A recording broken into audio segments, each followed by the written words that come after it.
There is a particular cruelty reserved for those who are meant to love us most, a wound that cuts deeper than any stranger's slight ever could, for it comes from hands that should have offered shelter and instead chose to strike. Lady Eleanor Ashworth understood this truth intimately, had learned it in 1,000 small moments across her 23 years, in the way her mother's gaze would drift past her to settle adoringly upon her younger sister, in the way her father would forget to ask about her watercolors while praising Cordelia's every simpering accomplishment,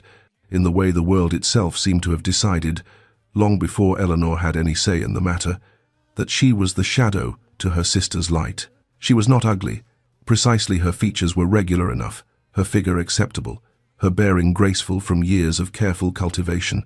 But beside Cordelia's golden curls and cornflower eyes, beside that porcelain complexion and rosebud mouth that seemed designed by Providence specifically to inspire poetry,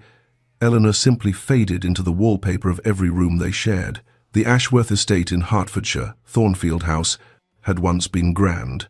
though now the grandeur showed its age in peeling paper and threadbare carpets, in rooms kept closed to save on coal and silver plate, quietly sold to meet the butcher's bills. Eleanor's father, Viscount Ashworth, maintained appearances with the desperate determination of a man watching his legacy crumble, while her mother focused all her remaining hopes on the daughters who might yet save them through advantageous marriages, or rather, on the one daughter beautiful enough to command such a rescue.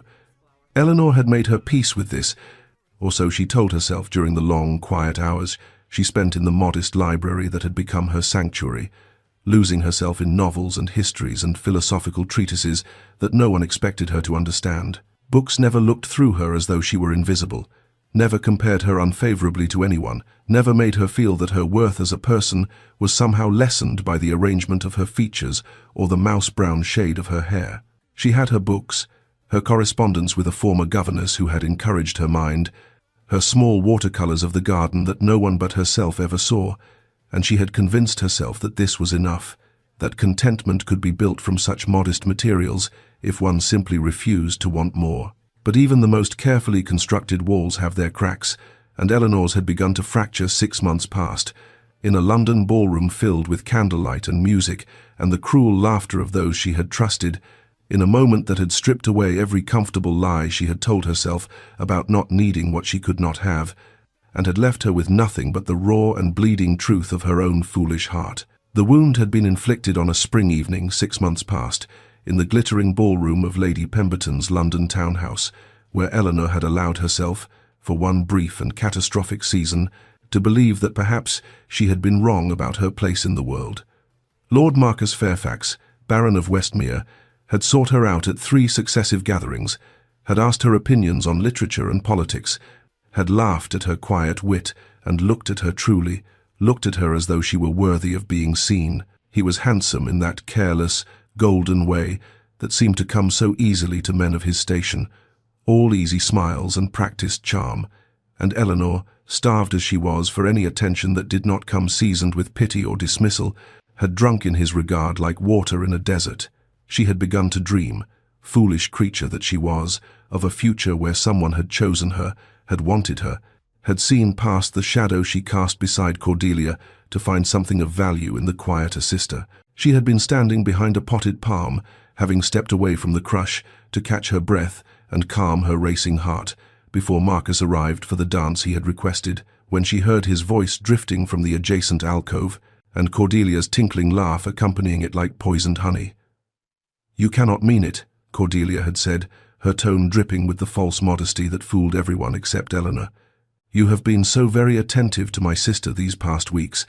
I had quite convinced myself you preferred bookish conversation to beauty." Marcus's response had shattered something fundamental within Eleanor's chest, some last fragile hope she had not even known she still carried. "Your sister served her purpose admirably," he had said, and Eleanor could hear the smile in his voice, the casual cruelty of a man who had never once considered that his words might carry weight enough to wound. One cannot simply approach the most beautiful woman in any room without appearing overeager. It reeks of desperation, and desperation is so very unfashionable. But a few dances with the plain sister, a bit of conversation that costs nothing, and suddenly one has established oneself as a man of depth and discernment. Your mother was only too happy to facilitate the introductions, and Eleanor herself seemed pathetically grateful for the attention. It was almost too easy.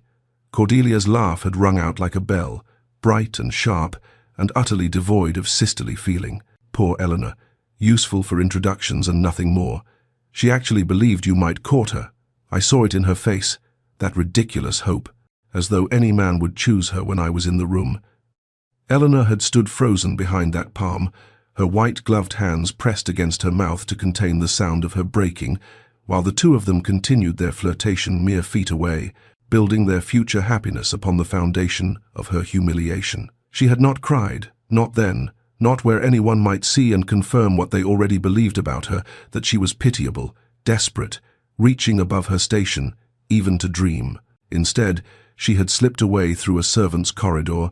claimed a headache to her mother, and spent the carriage ride home staring at the dark London streets, while something within her quietly turned to stone. She would not be foolish again. She had promised herself that night. She would not hope, would not want, would not leave herself open to wounds that cut so deep they might never fully heal. She would expect nothing from love, and in expecting nothing, she would never again feel the devastating weight of its absence. The present had proven no kinder than the past, though Eleanor had learned to expect nothing else. 6 months had crawled by since that devastating evening at Lady Pemberton's ball, 6 months during which she had watched from the periphery as Cordelia and Marcus conducted their courtship with all the subtlety of a theatrical performance, their engagement announced with great fanfare, their wedding a lavish affair that had cost the family money they did not have and left Eleanor standing in dove-grey silk among the guests, smiling until her face ached, while her sister glowed in white satin and orange blossoms.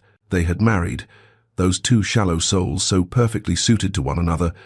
and now Cordelia had taken to visiting Thornfield House with alarming frequency, sweeping through the rooms of their childhood home as Lady Fairfax, dropping casual mentions of her London townhouse and her husband's connections and the parties she attended where everyone who mattered could be found. Eleanor endured these visits with the stoic grace of a woman who had long since learned that showing pain only invited further wounds, retreating to her library whenever possible, counting the hours until Cordelia's carriage would finally roll away down the drive and leave her in peace. The family's circumstances, meanwhile, had deteriorated beyond what even Eleanor had imagined possible, her father's gambling debts finally coming to light in a series of increasingly desperate conversations conducted behind closed doors that were not quite thick enough to muffle her mother's weeping or her father's blustering. Excuses. Creditors had begun to circle like carrion birds, and the remaining silver had disappeared from the sideboard,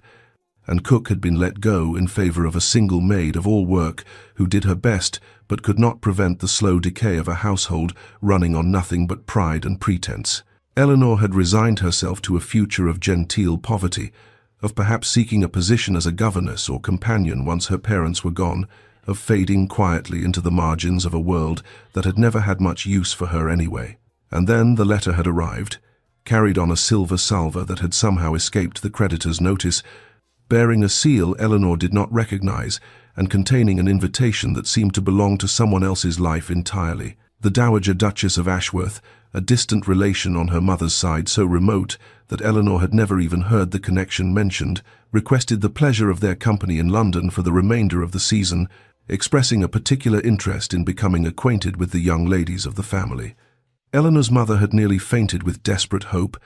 seeing in this unexpected summons one final chance to secure Eleanor's future before it was too late, before she aged past any possibility of marriage and became simply another burden on a family that could ill afford to carry her. Eleanor herself had agreed to go for reasons far less optimistic. She would travel to London not to find a husband she no longer believed existed for someone like her, but simply to escape the house where Cordelia reigned as visiting queen, to breathe air that did not taste of humiliation and broken dreams, to exist for a few weeks in a place where no one knew she was the plain sister, the overlooked one, the girl who had been fool enough to believe a handsome man might actually want her. London revealed itself to Eleanor in layers of soot and grandeur, the carriage rattling through streets that seemed to pulse with a vitality entirely foreign to the quiet decay of Thornfield House,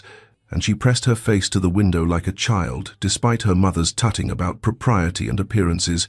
drinking in the sight of a world that had never had reason to notice her existence. The Dowager Duchess of Ashworth's residence on Grosvenor Square, proved to be everything their own diminished circumstances were not: gleaming marble floors, footmen in immaculate livery, chandeliers that caught the afternoon light and scattered it like diamonds across silk-papered walls. And Eleanor felt acutely aware of her provincial dress and unfashionable bonnet as she was ushered into a drawing-room decorated with the casual elegance of truly old money. The dowager herself defied every expectation Eleanor had formed during the journey,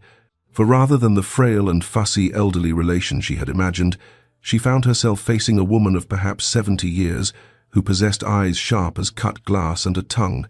as Eleanor would soon discover, even sharper. "So you are the intelligent one," the dowager had announced within moments of their introduction, waving away Eleanor's mother with a flick of her bringed fingers and fixing Eleanor with an assessing stare that seemed to catalogue every thought she had ever had. "I have heard about the other one, the pretty sister who married that Fairfax fool, all beauty and no substance, from what my sources tell me, which means she shall be miserable within a year and deserve every moment of it. But you, child, you have something behind those eyes, something worth cultivating." Eleanor had not known how to respond to such forthright assessment, but the dowager had not seemed to require response, merely continuing her examination while asking questions about Eleanor's reading habits and opinions on matters, political and philosophical, questions no one had ever thought to ask her before. It was during her second week in London, at a musicale hosted by the Countess of Ravenswood, that Eleanor first beheld the dowager's grandson, and even across the crowded room she understood immediately why society whispered about Alexander Blackwood, the Duke of Ashworth, with such a mixture of fascination and fear. He stood apart from the glittering crowd, a tall figure in severe black evening clothes, his dark hair swept back from a face that might have been carved from marble for all the warmth it displayed, and when his gaze swept the room, it passed over the assembled guests with an indifference that bordered on contempt. "Cold as a winter grave," she overheard Lady Pemberton murmur to her companion, "but rich as Croesus and twice as powerful, so every mamma in London would sell her soul to see her daughter become his duchess." Eleanor watched him for a moment longer, noting the way lesser men seemed to shrink from his path, the way even the most determined debutantes faltered before his forbidding expression, and she felt nothing but a mild curiosity about what manner of man could inspire such universal intimidation. She did not dream of him that night, did not wonder about the mind behind those cold grey eyes, did not imagine for even a moment that his fate might become entangled with her own, for she had learned her lesson about hoping and dreaming, and the Duke of Ashworth existed in a sphere so far removed from her own that he might as well have been a character in one of her novels, interesting to observe from a safe distance, but utterly irrelevant to the quiet,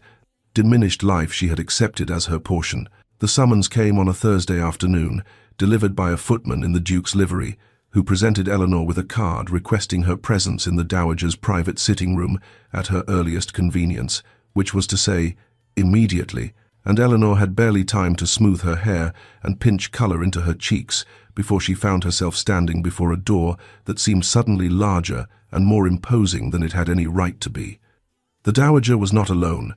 and Eleanor's heart performed a curious stutter when she realized that the tall figure standing by the window, silhouetted against the afternoon light, was none other than the Duke of Ashworth himself, his severe features rendered even more austere by the shadows that played across his face as he turned to regard her with those grey eyes that revealed nothing of the thoughts behind them. "Sit down, child," the dowager commanded, though not unkindly, and Eleanor obeyed on legs that felt oddly unsteady, folding her hands in her lap to hide their trembling while she waited for someone to explain why she had been brought here, why the most powerful man in England was studying her as if she were a ledger he was considering for purchase.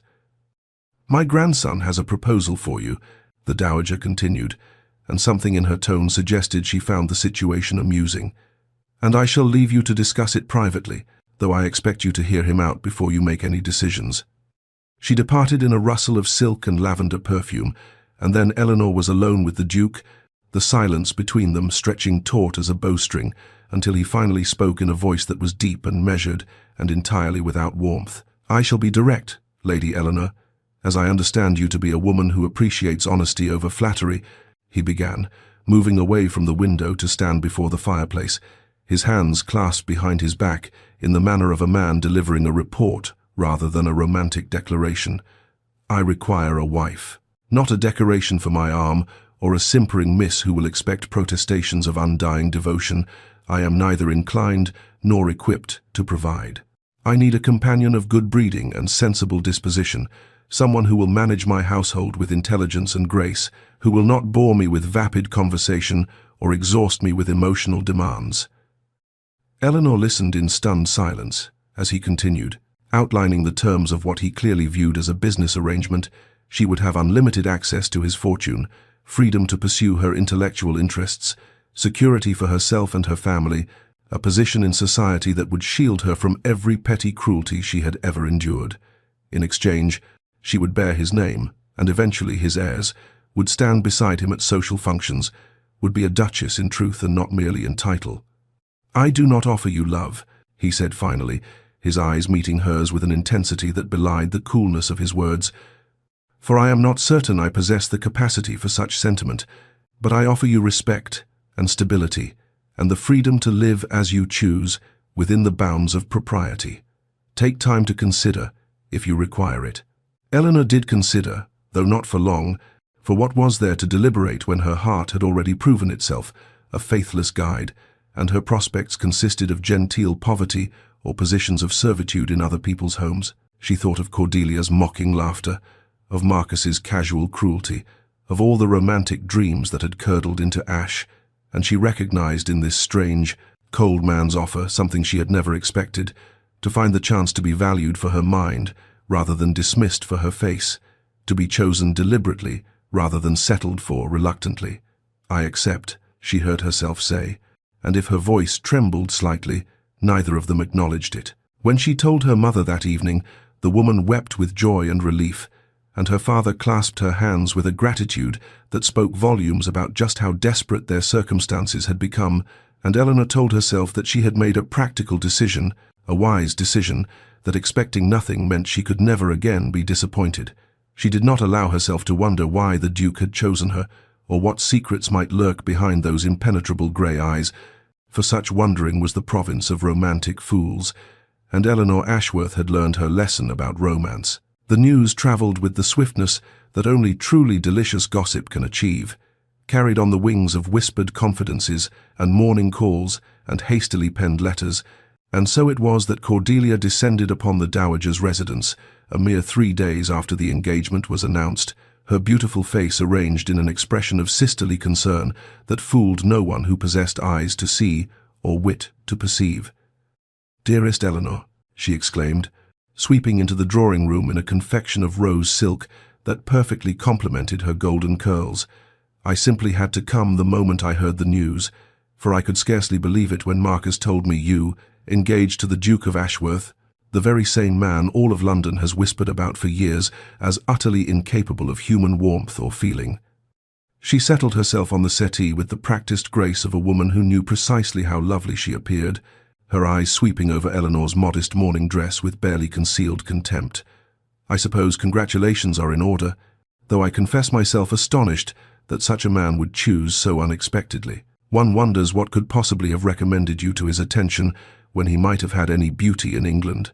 Eleanor felt the familiar sting of her sister's barbs, but found, somewhat to her own surprise, that they penetrated less deeply than they once had, as if the Duke's practical regard had begun to form a shield she had not known she needed. "The Duke values qualities beyond mere appearance," she replied quietly, her hands steady in her lap though her heart raced with the effort of maintaining composure, "and I am content with the arrangement we have made." Cordelia's laugh rang out like shattering crystal, bright and brittle, and edged with something that might have been disbelief, or might have been the first stirrings of envy, at finding her overlooked sister elevated so far beyond her own position. "Content," she repeated, savouring the word as if it were a confession of failure. How perfectly tragic, to enter a marriage aspiring to nothing more than contentment. "You'll regret this match, Eleanor. Mark my words, a man like that, cold as ice, incapable of love or passion. At least Marcus desired me, wanted me, pursued me with all the ardour a woman could wish." She leaned forward, her voice dropping to a confidential murmur that dripped with poisoned honey. "He will never love you, sister. He has chosen you precisely because you will not inspire feelings he has no wish to experience. You shall be a housekeeper with a title, nothing more. Eleanor thought of Marcus Fairfax, of whispered cruelties overheard in moonlit gardens, of a heart broken so thoroughly she had believed it beyond repair. And she looked at her beautiful sister, who had taken everything Eleanor had ever wanted, and felt something shift within her chest, not quite pity, not yet, but the first recognition that beauty without kindness was a hollow victory. Perhaps, Eleanor said, rising to indicate the visit was concluded, but I have learned that there are worse fates than a marriage built on respect rather than romantic illusion. Cordelia departed in a flurry of silk and indignation, her parting words a prophecy of misery that Eleanor tucked away in the quiet corners of her mind,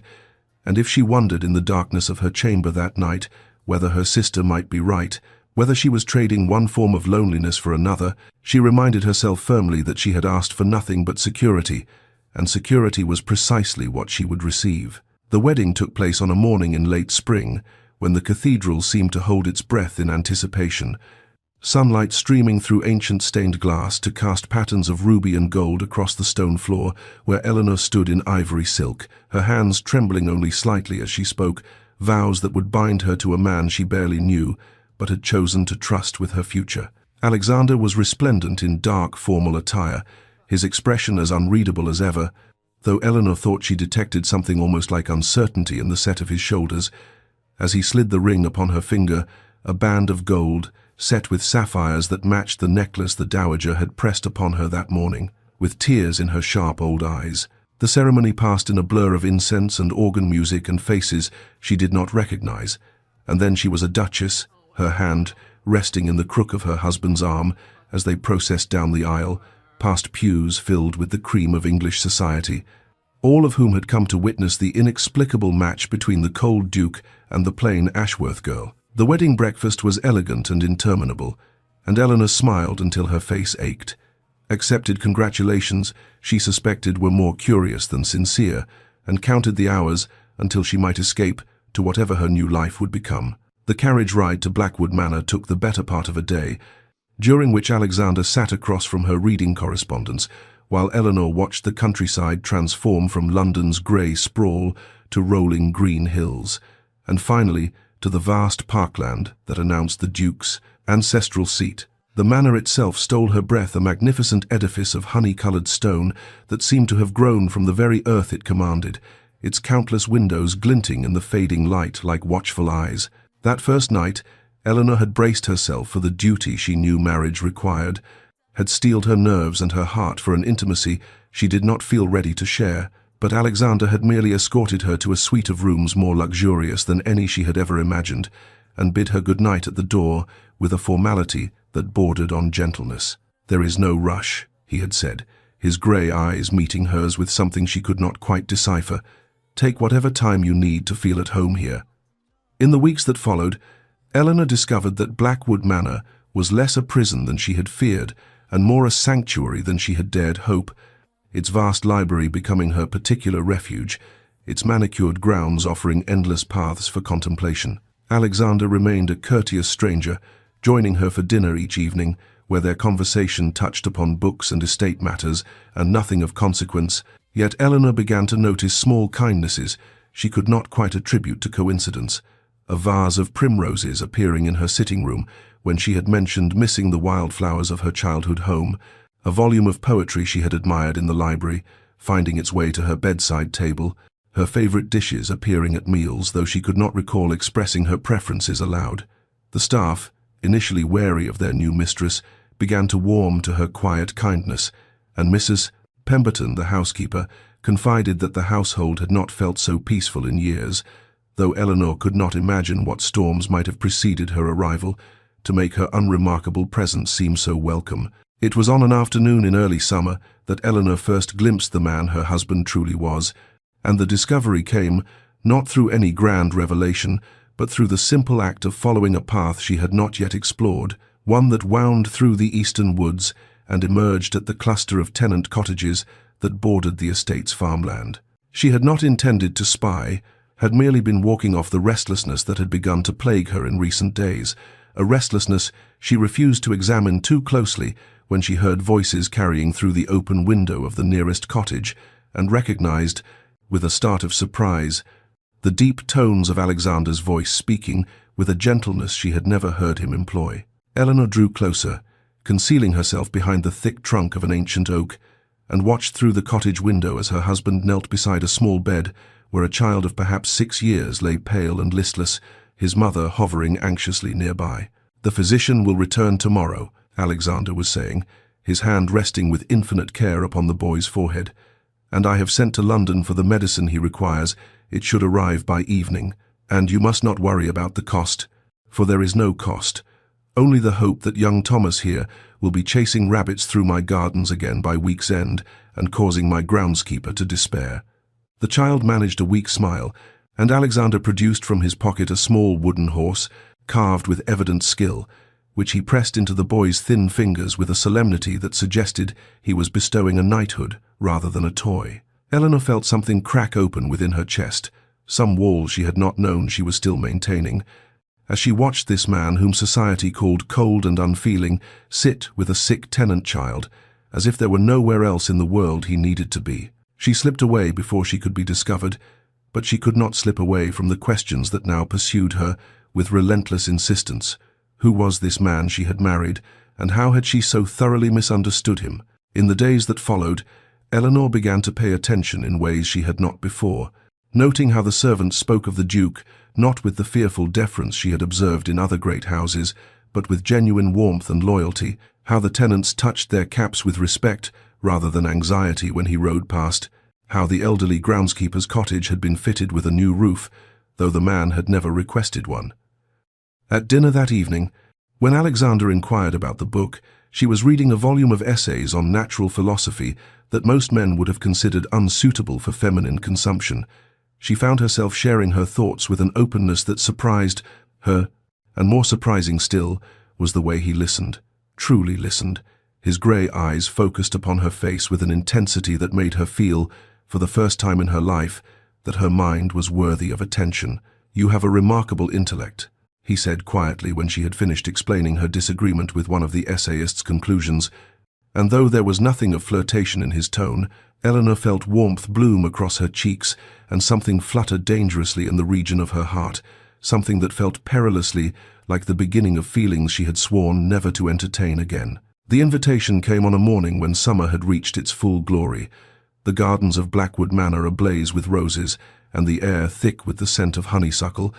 and Eleanor looked up from her correspondence to find Alexander standing in the doorway of her sitting room with an expression she had come to recognize as uncertainty disguised as formality. "I thought you might care to ride out with me this morning," he said, his voice carrying that careful neutrality she now understood was his armor against the world. "There are parts of the estate you have not yet seen, and the weather is fine." Eleanor agreed with a pleasure she did not quite manage to conceal, and within the hour they were mounted and moving through the parkland at an easy pace, Alexander on his great black stallion, and Eleanor on the gentle grey mare he had procured for her shortly after their wedding, another of those thoughtful gestures she had learned to recognize as his particular language of care. They rode first through the home woods, where dappled light fell through ancient oaks, and the only sounds were birdsong and the soft thud of hooves upon the forest floor, and then out across rolling hills that seemed to stretch endlessly beneath a sky of perfect summer blue. Alexander spoke of the land as they rode, pointing out boundaries and features with the knowledge of a man who had walked every inch of his inheritance, but gradually the conversation turned to other things, to books they had both read, to opinions they discovered they shared, to memories that emerged slowly, like creatures venturing forth from long hibernation. "My father believed that sentiment was the province of lesser men,"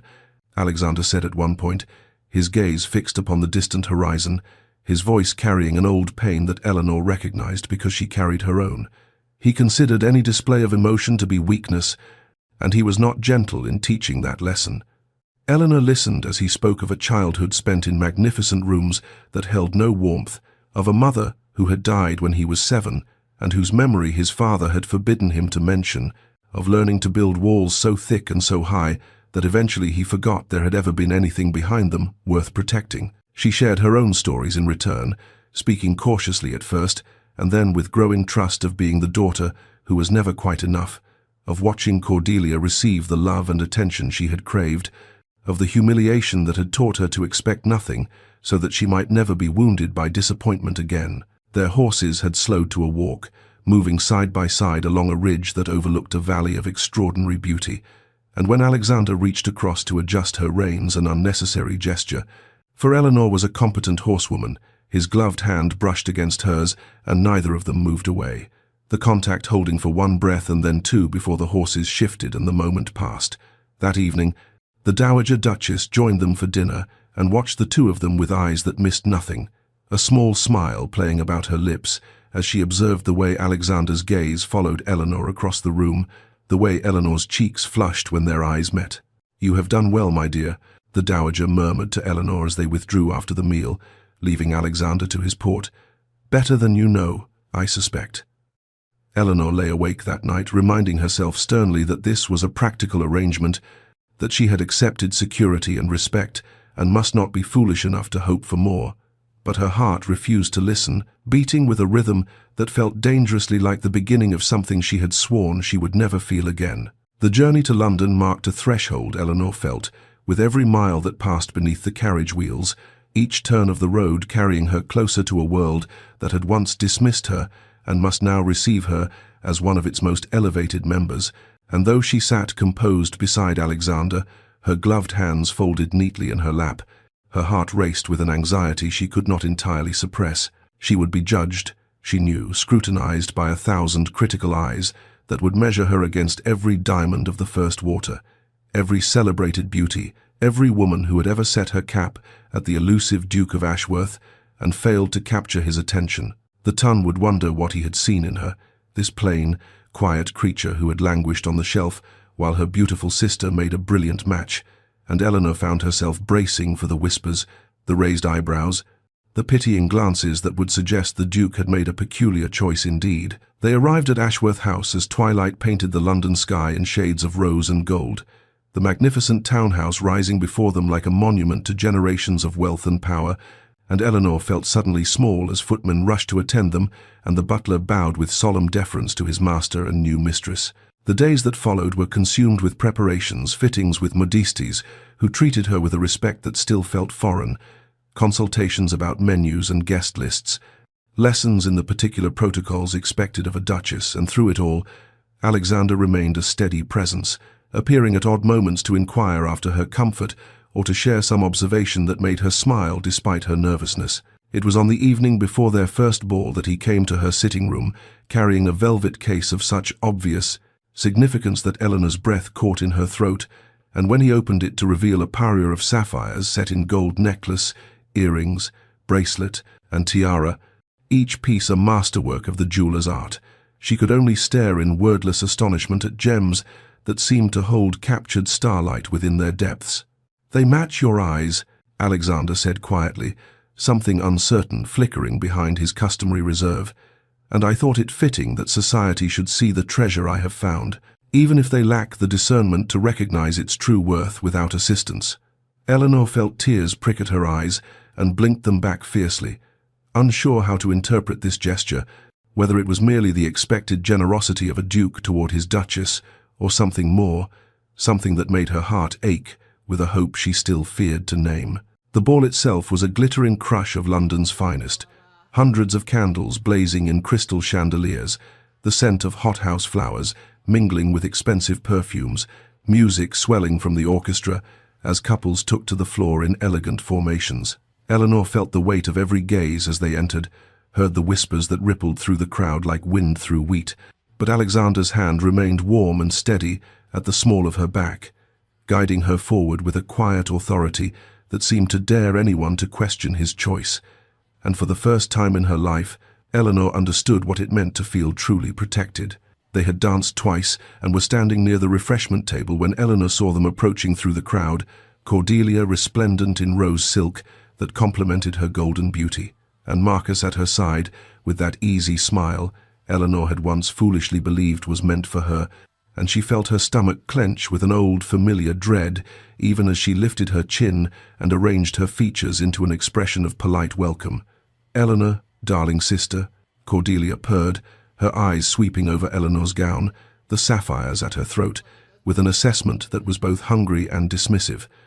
"How grand you look, one would almost not recognize you, so transformed by your new circumstances, though I confess the sapphires are rather overwhelming for someone of your coloring, do you not think?" The words were delivered with a smile that did not reach her eyes, and Eleanor felt the familiar sting of her sister's casual cruelty, the way Cordelia had always known precisely where to place her barbs for maximum effect. "Lady Fairfax," Alexander said, his voice carrying that particular quality of ice that Eleanor had learned he reserved for those who displeased him, "how kind of you to offer your opinion on matters of which you have neither knowledge nor taste." Cordelia's smile faltered for just a moment before she recovered, turning to Marcus with a tinkling laugh that rang false in the suddenly attentive air around them. For others had begun to notice the exchange, heads turning and conversations pausing as the Tun sensed the delicious possibility of scandal. "Your grace is too severe," Cordelia continued, her voice carrying just enough to be heard by those nearby. "I meant only that Eleanor has always been better suited to quieter pursuits, books and such, rather than the glittering world of society,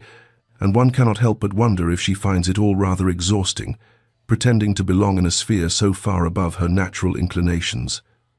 The silence that followed was absolute, and Eleanor felt the eyes of 100 guests upon her, felt the old shame rising in her throat, the certainty that everyone was thinking what Cordelia had implied, that she was an impostor, a plain woman who had somehow stumbled into a position she did not deserve and could not hope to maintain. But before she could speak, before she could summon the words to defend herself, Alexander moved, stepping slightly forward in a gesture that was somehow both subtle and unmistakably protective. And when he spoke, his voice carried across the ballroom with an authority that commanded absolute attention. "I have married the most remarkable woman in this room," he said, each word precise and deliberate, his gaze sweeping across the assembled company before settling with unmistakable contempt upon Marcus, "and any man who failed to see her worth has only revealed his own deficiency of character, a deficiency that, I suspect, provides its own punishment in time." The ballroom had gone utterly still, and Eleanor watched as Marcus flushed a deep, mottled red, as Cordelia's painted smile crumbled into something closer to shock, as the whispers began to ripple outward through the crowd in waves of barely suppressed excitement. Alexander turned to Eleanor then, extending his hand with a formal grace that somehow felt infinitely tender, and she placed her fingers in his and allowed him to lead her onto the dance floor as the orchestra struck up a waltz, and as they moved together through the figures, she found herself blinking back tears that she refused to let fall, her heart so full of gratitude and something far more dangerous that she could scarcely breathe for the weight of it. The carriage ride home was conducted in a silence that felt neither uncomfortable nor complete, the wheels rattling over cobblestones as the London night flowed past the windows in a blur of gaslight and shadow, and Eleanor found herself acutely aware of Alexander's presence beside her, the warmth of him, the faint scent of his cologne, the way his gloved hands rested upon his knees with that characteristic stillness that she had come to recognize as a kind of armor against the world. She knew she should speak, should find some way to express the tumult of emotion that threatened to overwhelm her, but the words tangled in her throat, inadequate to convey what it had meant to hear him defend her so publicly, so absolutely, in front of the very people who had always looked through her as though she were made of glass. "Your Grace," she finally managed, her voice emerging smaller and less steady than she had intended, "I must thank you for what you said tonight. I know it cannot have been comfortable to make such a scene, and I am grateful beyond my ability to express." He turned to look at her then, and in the flickering light from the carriage lamps, she thought she saw something shift behind his eyes, something almost vulnerable before his customary reserve settled back into place like a door closing. "There is nothing to thank me for," he said quietly. "I spoke only the truth, and it is a truth that should never have required speaking. Any person of sense would recognize your worth without prompting." The dismissal of her gratitude should have stung, but Eleanor understood, somehow, that this was simply his way, that accepting thanks for what he considered basic decency was as foreign to him as the easy expressions of affection that came so naturally to others, and she felt her heart ache with a tenderness that frightened her with its intensity. They arrived at Ashworth House and walked together through the grand entrance hall, the servants melting away with practiced discretion, and as they climbed the stairs toward their separate chambers, Eleanor became aware that Alexander had slowed his pace, that they had stopped in the corridor, where the candlelight cast dancing shadows on the silk-papered walls, and when she turned to bid him good night, she found him closer than expected, his eyes searching her face with an intensity that stole her breath. For one suspended moment, she was certain he would kiss her. She could see the intention in the slight parting of his lips, feel it in the way the air between them seemed to thicken with possibility. But then something flickered across his features, something that looked almost like fear, and he stepped back, his bow formal, his good night. Eleanor, carrying an edge of roughness that she had never heard before. She lay awake for hours after, staring at the canopy above her bed while her mind replayed every moment of the evening, his words, his touch, that almost kiss, and finally, in the quiet honesty of darkness, she allowed herself to name the truth she had been fighting since those first unexpected kindnesses at Blackwood Manor, since the flowers in her favorite colors, and the books that appeared like magic, and the gentle way he had asked nothing of her but her presence. She loved him. She, who had sworn never to be foolish again, who had accepted this marriage as a practical arrangement and nothing more, had fallen completely and irrevocably in love with her husband, and the realization brought not joy but terror. For what if he never felt the same? What if Cordelia had been right, and she would spend her life longing for warmth from a man made of ice? Yet even as she feared, she remembered the way he had looked at her tonight, the fierce protectiveness in his voice, and she dared to wonder if perhaps, just perhaps, there might be hope after all. In the days that followed, society talked of nothing else. The Duke of Ashworth's unprecedented public declaration, his obvious devotion to his unlikely Duchess, and invitations arrived at Ashworth House in floods, everyone suddenly eager to know the woman who had captured the heart of England's most elusive bachelor, and Eleanor, who had spent her life being overlooked, found herself at last being seen. The weeks that followed the Hartington ball unfolded like the pages of a story Eleanor had never dared to imagine for herself, each day bringing new evidence of a transformation she could scarcely comprehend, small moments accumulating like precious stones in a treasury she had not known she possessed. It began with the tea she had developed, a habit of reading late into the night, curled in the window seat of the library at Ashworth House with a blanket across her lap and a candle burning low, and one evening she looked up from her book to find Alexander standing in the doorway, a cup and saucer in his hands, his expression carrying that particular quality of uncertainty that she had come to recognize as his way of offering something he feared might be rejected. "You will strain your eyes," he said quietly, crossing to set the tea beside her, and she noticed that it was prepared exactly as she preferred it, with honey rather than sugar, and a precise amount of cream, details she had never mentioned but that he had somehow observed, and when she thanked him, he merely nodded and withdrew, but not before she caught the faintest softening around his eyes that made her heart turn over in her chest. She began to notice other things too, the way he would appear at her side during social engagements whenever conversation grew tedious or company grew tiresome, offering escape with a perfectly timed suggestion that they were needed elsewhere. The way he listened when she spoke of the books she was reading, asking questions that revealed he had been paying attention to her interests in a way that no one else in her life ever had. The way his hand would find hers beneath the table at dinner parties,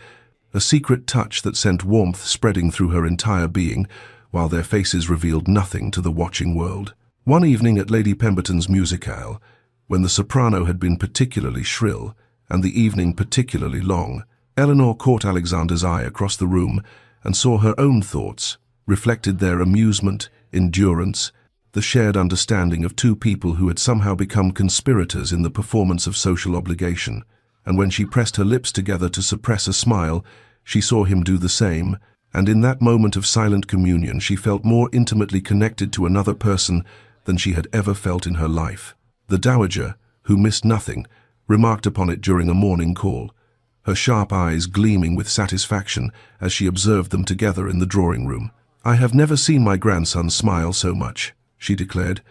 her tone carrying equal parts wonder and vindication,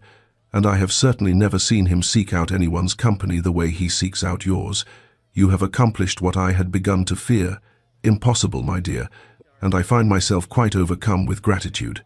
Eleanor demurred, uncertain how to respond, but the dowager's words stayed with her, feeding a hope she tried desperately to contain. Then came the gift that undid her entirely, a first edition of Miss Austen's Pride and Prejudice, presented without ceremony one morning at breakfast, Alexander sliding it across the table with an expression that suggested he found the gesture unremarkable, when Eleanor knew, she knew, that such a volume must have required months of searching, letters to booksellers across the continent, expense and effort far beyond any reasonable measure. "You mentioned it was your favorite," he said simply when she stared at him with tears threatening to spill, and Eleanor understood then that she was not merely falling in love with her husband, she had already fallen, completely and irrevocably, and the only question that remained was whether she would ever find the courage to tell him so. The storm arrived without warning on an evening in late May, the sky darkening with unnatural swiftness as Eleanor sat in the small parlour adjacent to her bedchamber, attempting without success to focus on the embroidery in her lap, while the first distant rumbles of thunder sent tremors of dread through her body that no amount of rational thought could quell. She had feared storms since childhood, since a night when lightning had struck the old oak outside her nursery window, and she had woken to fire and screaming, and her nurse's arms carrying her through smoke-filled corridors, and though she knew the fear was foolish, knew that Ashworth House was solid and safe, and that no harm would come to her, still her hands trembled, and her breath came short as the wind began to howl against the windows, and the thunder grew closer, louder, until it seemed to shake the very walls around her. She had risen to pace, unable to remain still, her arms wrapped around herself as if she could hold her composure together through sheer physical pressure. When the door opened and Alexander appeared, still dressed in the clothes he had worn to dinner, his expression shifting from inquiry to immediate understanding as he took in her pallor, her trembling, the way she flinched when lightning illuminated the room in harsh white light. He said nothing, asked no questions, offered no platitudes about the irrationality of fear, simply crossed to the settee and sat, then looked at her with quiet expectation until she found herself sinking down beside him, close enough that she could feel the warmth of him, the solid steadiness of his presence like an anchor in the chaos of the storm. And then he began to talk, his voice low and even, telling her about the history of Blackwood Manor, about the gardens his mother had planted and the folly his grandfather had built, about the tenant farmer whose prize pig had once escaped and been found sleeping in the chapel. And Eleanor found herself listening, found her breathing slowing to match the rhythm of his words, found the terror receding as his voice wove a cocoon of calm around her that the thunder could not penetrate. When at last the storm began to fade, the thunder growing distant and the rain settling into a gentle patter against the glass, Eleanor became aware that at some point she had leaned into him, that his arm had come around her shoulders, that they sat together in an intimacy more profound than any they had yet shared. She lifted her head and found his eyes upon her, dark and deep and filled with something that made her heart cease its beating,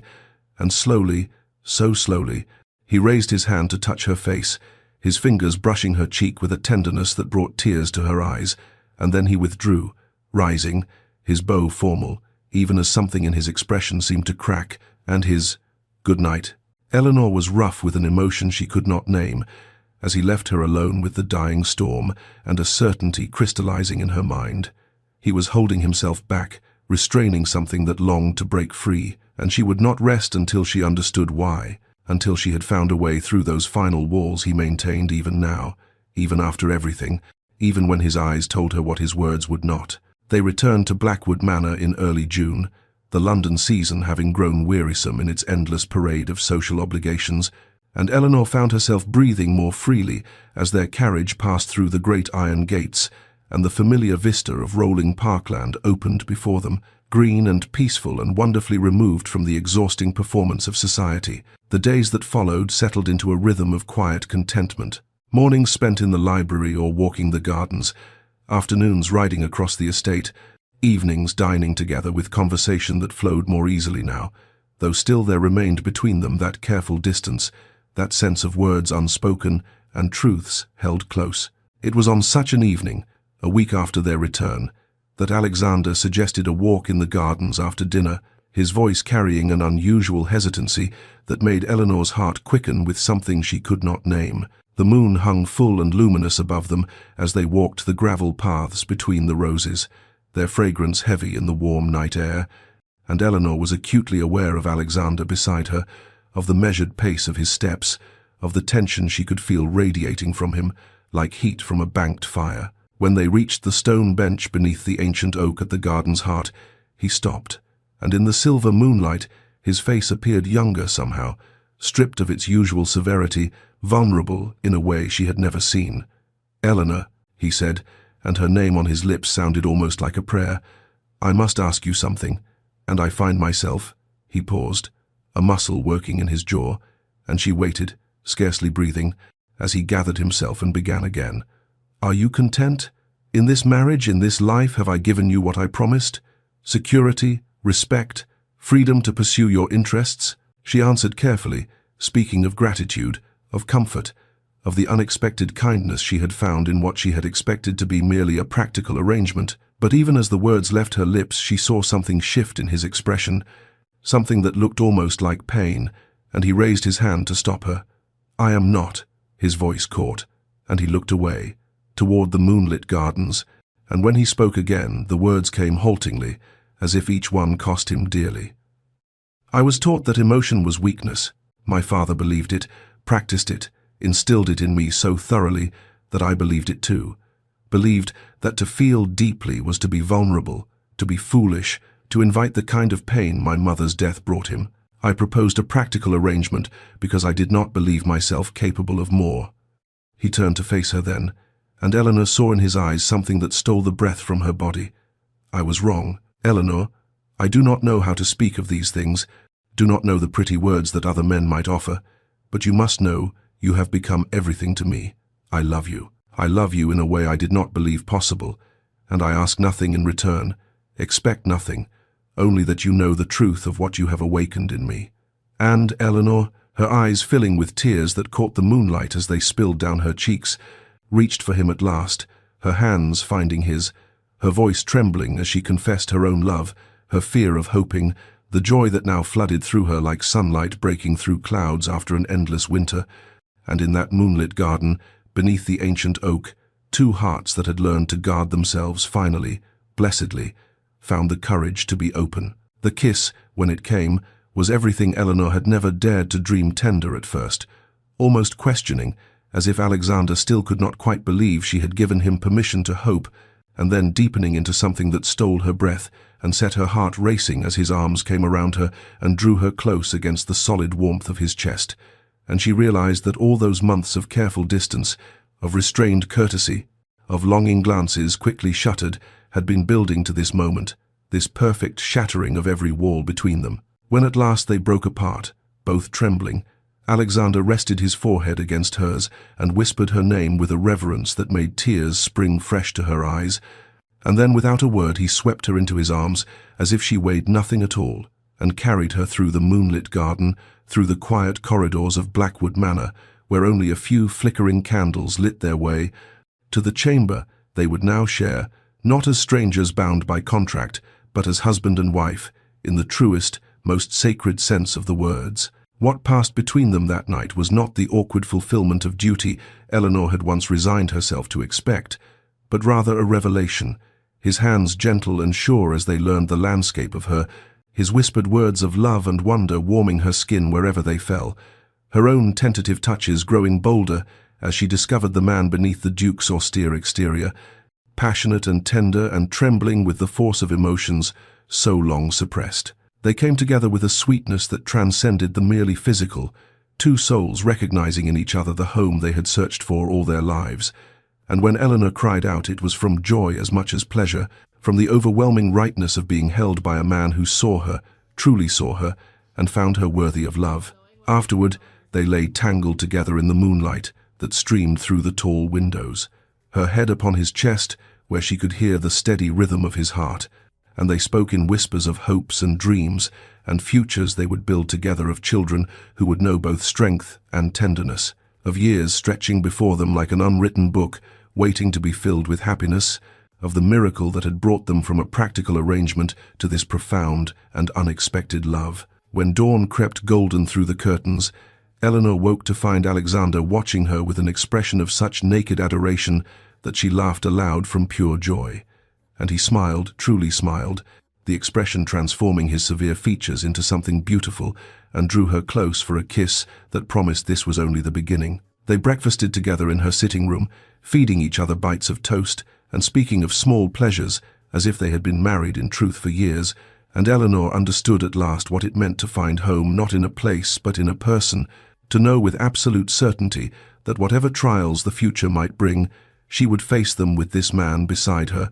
and that the practical arrangement Cordelia had mocked had become the greatest blessing of her life. The grand ball hosted by the Duke and Duchess of Ashworth at their London residence in late June was declared by all who attended to be the most magnificent event of the season, but Eleanor, standing beside Alexander in the receiving line, as hundreds of the Tun's most illustrious members passed before them with congratulations and compliments,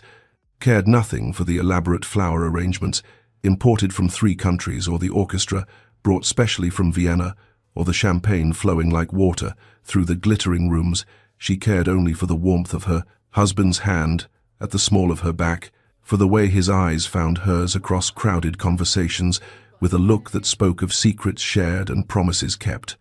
for the knowledge that she was loved, truly and completely loved, by this man who had once seemed so cold and unknowable. She moved through the evening with a confidence she had never possessed before, accepting compliments with grace, engaging in conversation with wit and warmth, aware that society watched her with new eyes, now not as the plain sister, not as the overlooked spinster who had somehow stumbled into an advantageous match,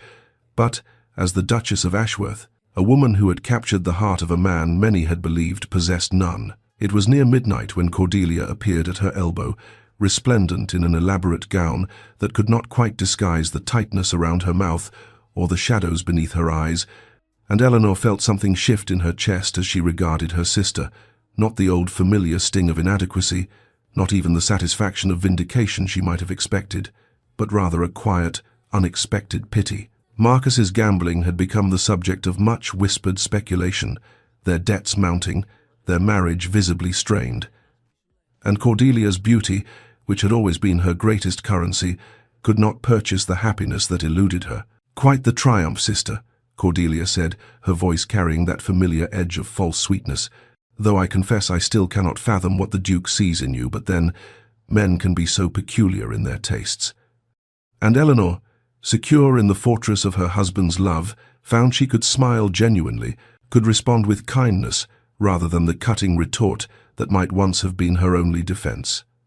"I hope you find contentment, Cordelia," she said simply, and watched her sister's face contort with something that looked almost like anguish before she swept away into the crowd. Later, as the evening reached its height, Alexander raised his glass and called for silence, and the magnificent ballroom fell quiet as hundreds of faces turned toward the Duke and his Duchess.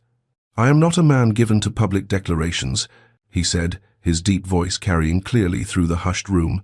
"but tonight I must speak what society should know, that in Eleanor I have found not merely a wife, but a partner of extraordinary worth, a woman of intelligence and kindness and quiet strength, and I count myself the most fortunate man in England to have won her regard."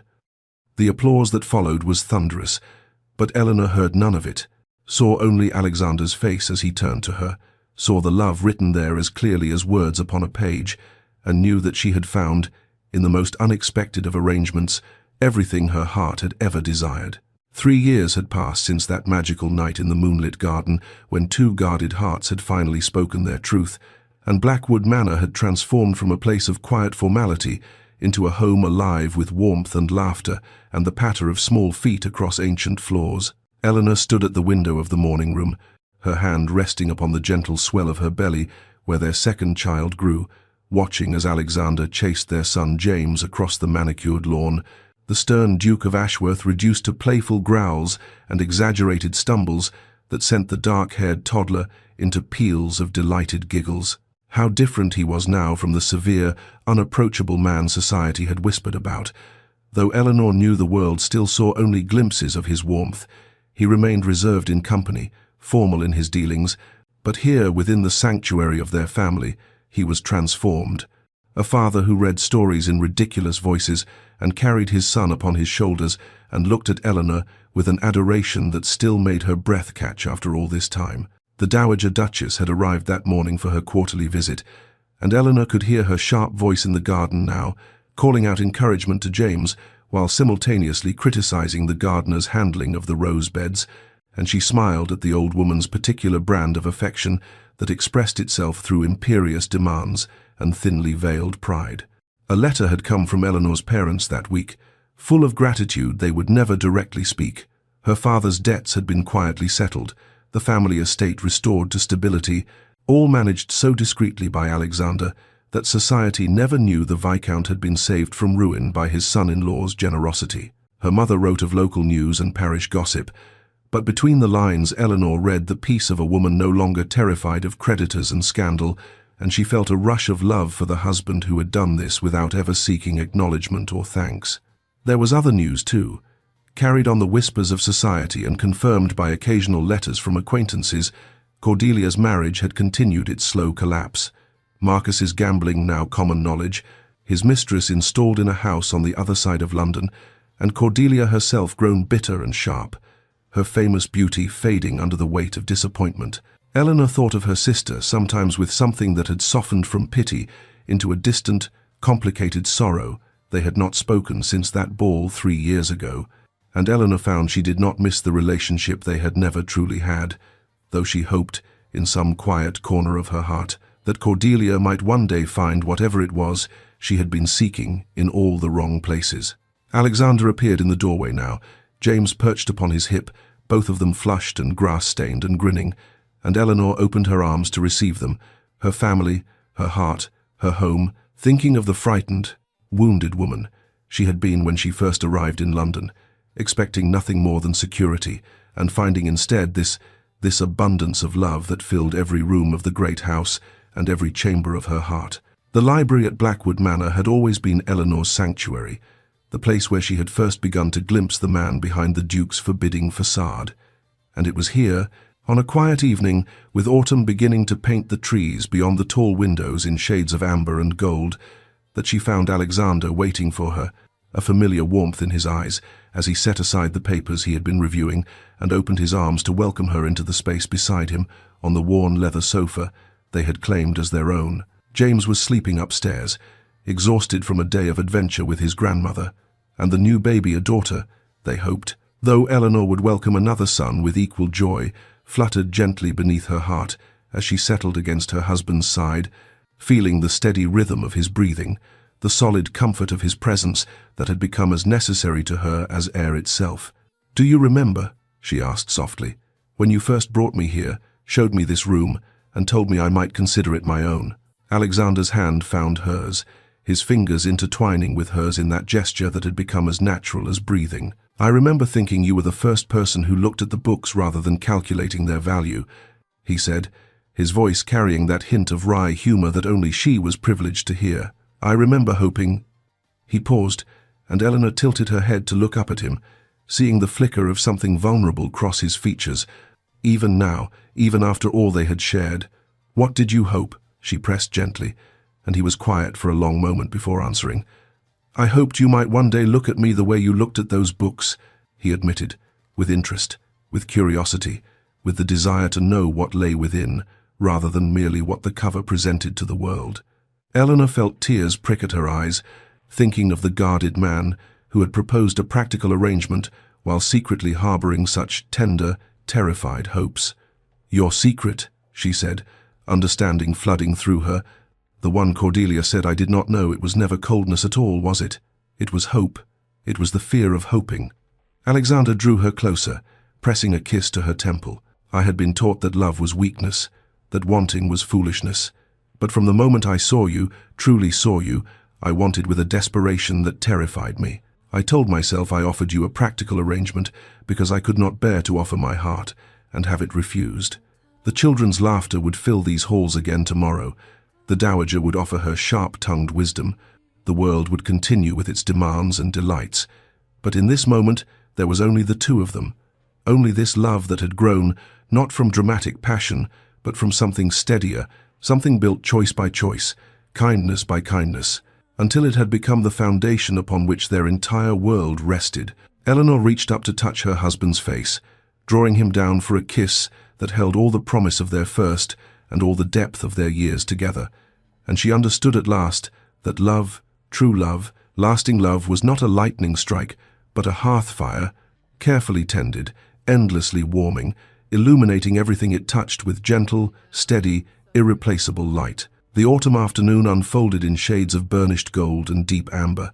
the light falling soft and honeyed across the grounds of Blackwood Manor, where Eleanor sat upon a blanket spread beneath the great oak tree, watching her husband teach their son to identify the different leaves that drifted down around them, while the Dowager Duchess supervised from her chair nearby, wrapped in shawls and offering commentary that was equal parts criticism and adoration.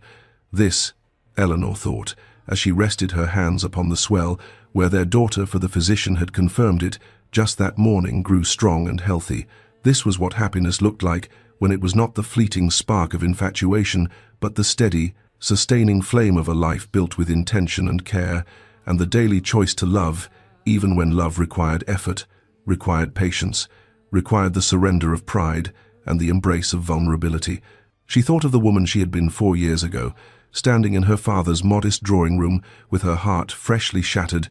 believing that she had learned the truth about love, that it was a game played by the beautiful and the charming, a currency she did not possess, a door forever closed to plain, bookish, overlooked Eleanor Ashworth. How wrong she had been, and how grateful she was for that wrongness. For if Marcus Fairfax had wanted her, if Cordelia had not been cruel, she would never have found her way to this place, this man, this life that exceeded every dream she had been too wounded to allow herself to imagine.